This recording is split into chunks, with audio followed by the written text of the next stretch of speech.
அனைவருக்கும் வணக்கம். பத்திரிகையாளர் ஊடக நண்பர்கள் அனைவருக்கும் வணக்கம்.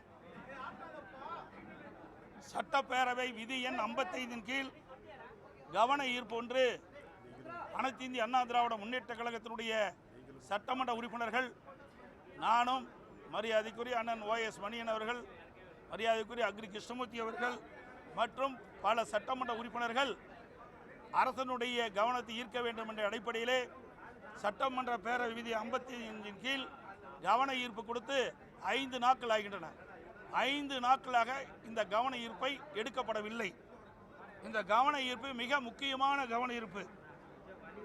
12/8/2026 அன்று மயிலாடுதுறை மாவட்டம் திருமுல்லை வாசல் ஊராட்சி தொடுவாய் கிராமத்தைச் சேர்ந்த நம்ம தமிழ்நாட்டைச் சேர்ந்த மீனவர்கள் 4 பேர் சவிதியிலே தங்கி மீன்பிடி தொழில் ஈடுபட்டிருந்தார்கள்.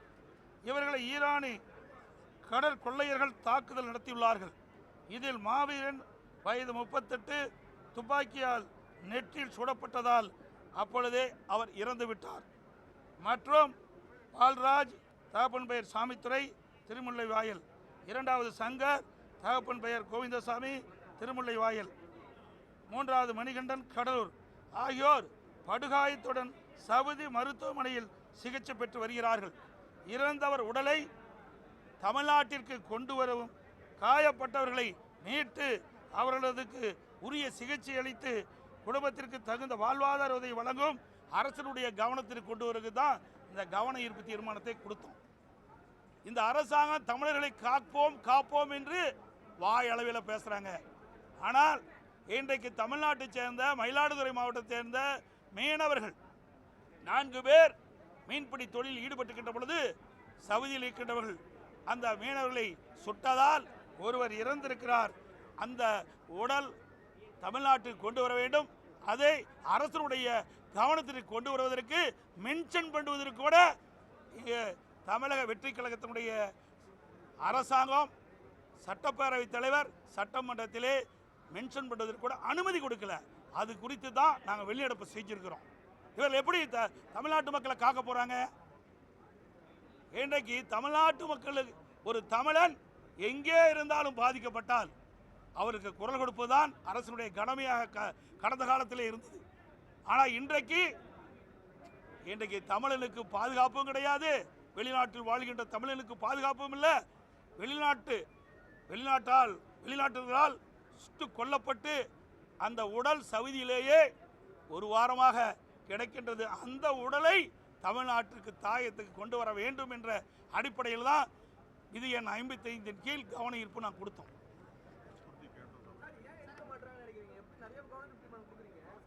சார், இது மற்ற தீர்மானம் வேற, இந்த தீர்மானம் வேற.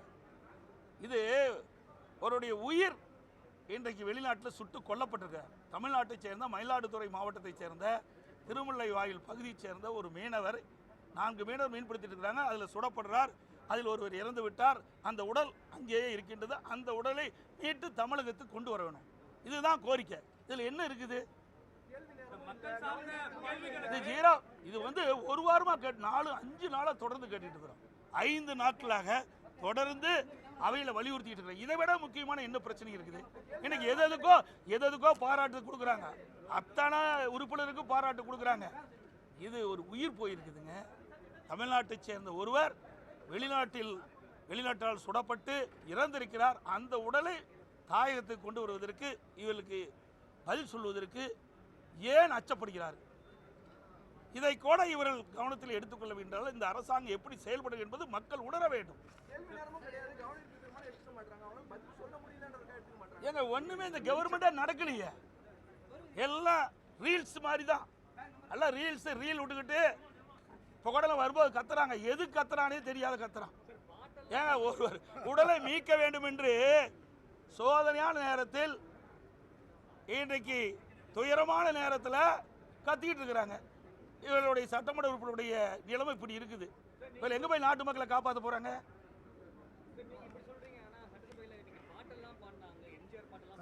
ஆமா, அதாவது உயிர் போனதை பற்றி கவலை இல்லை, பாட்டு பாடுறது தான் முக்கியம். ஏங்க, ஒரு உயிர் போய்விட்டது. தமிழ்நாட்டை சேர்ந்த வேதனையாக இருக்குதுங்க. குறிப்பாக ரொம்ப வேதனைப்படுறோம். இதுக்கு முந்தி 38 வயசு அந்த குடும்பத்தில் இருக்கிற உறவினர்கள்லாம் எப்படி வந்து வேதனைப்பட்டு கொண்டு இருப்பாங்க. அந்த வேதனை கூட புரியாமல் ஒரு அரசாங்கம், அதான் ரீல் சுடுற அரசாங்கம் தான் நடந்துக்கிட்டு இருக்குது. அதே போல் பார்த்தீங்கன்னா இந்த கர்நாடகத்தில் நம்முடைய எல்லைக்கு 2 எல்லைக்கு இருக்கிற பகுதியில் பூர்வீகமாக தமிழர்கள் அவர்கள் அங்கே கர்நாடகத்தில் வசிச்சுட்டு வராங்க. அவருடைய கால்நடை காணாமல் போய்விட்டது என்று வனத்துறையில் போய் தேடிட்டு இருக்கும்போது வனத்துறை அதிகாரிகள் சுட்டு கொல்லப்படுறதாக அவருடைய உறவினர்கள் தெரிவிக்கிறாங்க. எல்லா பத்திரிகைகள் வந்து நேற்றைய தினம் கூட இது விவாதம் நடத்தப்பட்டது. அதுக்கு 2 நாள் போராடி வாதாடி வாங்குகிறோம். இதில் எங்கே தமிழ்நாட்டு மக்களை காப்பாற்ற போகிறோம்? வெளி மாநிலத்தில் இருந்தாலும் சரி, வெளிநாட்டில் இருந்தாலும் சரி, தமிழர்கள் பாதிக்கப்படுகின்ற பொழுது உடனுக்குடன் கடந்த கால அரசாங்கம், அது அதிமுக அரசாங்கம் சரி, திமுக அரசாங்கம் சரி, ஒரு கவனம் ஈர்ப்போ அல்லது 0 ஹவரில் கொண்டு வந்தால் உடனே எடுத்து அதுக்கு தீர்வு காணுவாங்க. இந்த அரசாங்கம் அதை பற்றி கவலைப்படுறதே கிடையாது. மிக மோசமாக ஒரு சூழ்நிலையில் இந்த அரசாங்கம் செயல்பட்டு கொண்டிருக்கிறது. இது உண்மையாக கண்டிக்கத்தக்கது. அந்த குடும்பத்தை சேர்ந்தவர்களுடைய மனநிலை எப்படி இருக்குன்னு கூட உணராத ஒரு அரசாங்கம் இந்த அரசாங்கம். இன்றைக்கு வெளி மாநிலத்திலும் சரி, வெளிநாட்டிலும் சரி, தமிழர்கள் பாதிக்கப்படுகின்ற பொழுது அதற்கு உரிய முறையிலே குரல் கொடுக்கின்ற அரசு தான் உண்மையான தமிழ்நாடு தமிழ் உணர்வு உள்ள அரசாங்கமாக இருக்கும். ஆனால் இந்த அரசாங்கத்தில் தமிழ் உணர்வு என்பதே இல்லை.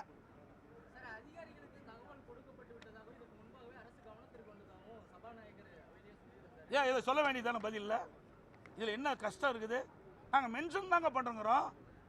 ஏங்க 5 நாட்களாக தொடர்ந்து நாங்கள் வந்து இந்த அவையில் மென்ஷன் பண்ணுறோம். இந்த அரசாங்கம் உரிய நடவடிக்கை எடுக்க வேணும். அந்த குடும்பத்தை சேர்ந்தவர்கள் தொடர்ந்து எங்கள் சட்டமன்ற உறுப்பினரோடு தொடர்பு கொண்டு எங்களுக்கு உதவி செய்யுங்க. சவுதியில் இருக்கின்ற அந்த மீனவருடைய உடலை மயிலாடுதுறை திருமலை வாயிலுக்கு கொண்டு வர வேண்டும். அங்கே என்ன நடக்குன்னு எங்களுக்கு தெரியல. அது படுகாயமடைந்த 3 பேர் மருத்துவமனையில் இருக்கிறாங்க. அவங்களுக்கு உரிய சிகிச்சை கிடைக்குதா இல்லையான்னு கூட தெரியல. இதையெல்லாம் அந்த குடும்பத்தை சேர்ந்தவர்கள் பதற்றத்தோடு இருக்கிறாங்க. அதைத்தான் எங்களுடைய எதிர்க்கட்சி என்ற முறையில் அரசனுடைய கவனத்துக்கு கொண்டாடுறோம். அரசாங்கம் அதுக்கு உண்டான முயற்சி எடுத்து அந்த உடலை தாயகத்துக்கு கொண்டு வருவது கடமை. ஆனால் அதையெல்லாம் தட்டி கழிக்கிறாங்க இந்த அரசாங்கம். அது பாருங்க, 3 நாட்களாக தொடர்ந்து நாங்கள் வலியுறுத்திட்டே இருக்கோம் சட்டமன்றத்தில். இன்றைக்கு எடுக்கிறோம், நாளைக்கு எடுக்கிறோம், 3 நாளைக்கு எடுக்கிறோங்கிறாரு.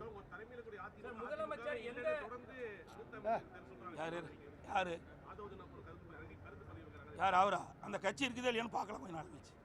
முதல்ல அந்த கட்சி துவங்கி 3 வருஷம் தான் ஆகுது. ஏங்க இன்றைக்கு தமிழ்நாட்டை சேர்ந்த மயிலாடுதுறை மீனவர் அங்கே குண்டடிபட்டு இறந்து கிடக்கிறார்.